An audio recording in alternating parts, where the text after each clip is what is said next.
Flipped Schedule, written by Kelly Tang, illustrated and translated by Andrew Cohn. This story exhibits how I embraced my new life after having to attend the US school online classes in the middle of the night in China, and the various internal and external problems I had to deal with during the COVID-19 pandemic where travel was impossible. I bet you've never thoroughly experienced the nocturnal peacefulness as much as I have. The COVID-19 pandemic did hit me hard.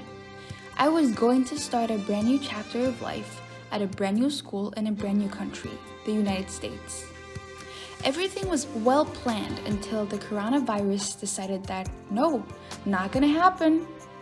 The embassy closed for 10 months straight, meaning that no visa and no travel. However, I've already left my previous school. There was no turning back at all. I mean, no matter what or how, life does continue, doesn't it?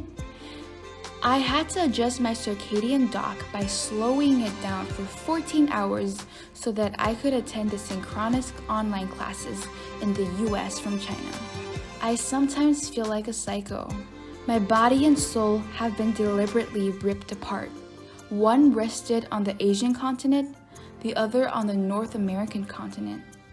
Our days might both start at 9, except that mine starts at 9 p.m. and yours at 9 a.m. You might go to bed at 11 p.m., but I go to bed at 11 a.m., which is not that big of a difference, only changing a P to A, right? I observed the gradual dusk and enjoyed the rising sun. I sensed the quietness of the calming night and heard the infinite honks on a busy morning. The night has 1,000 eyes and the day but one. The serenity embraces you, your body, your mind, your soul, just like the high tides rushes against the soft sand on the beach, sometimes gentle, sometimes hard. I could laugh so hard in the middle of the night by watching TV shows and browsing social media. However, I also get caught up in the powerlessness and the loneliness at 3 a.m., feeling vulnerable and helpless. Besides sitting in front of the computer, there's honestly not much else to do.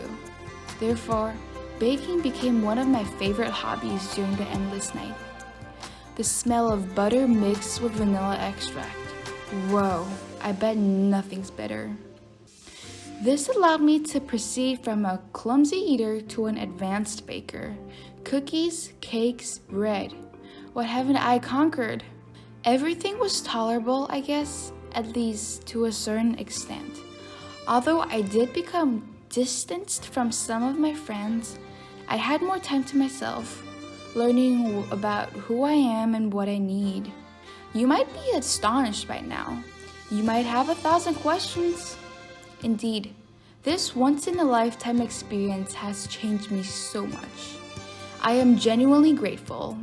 It made me into a more mature person, a more disciplined, efficient, and responsible individual. The end.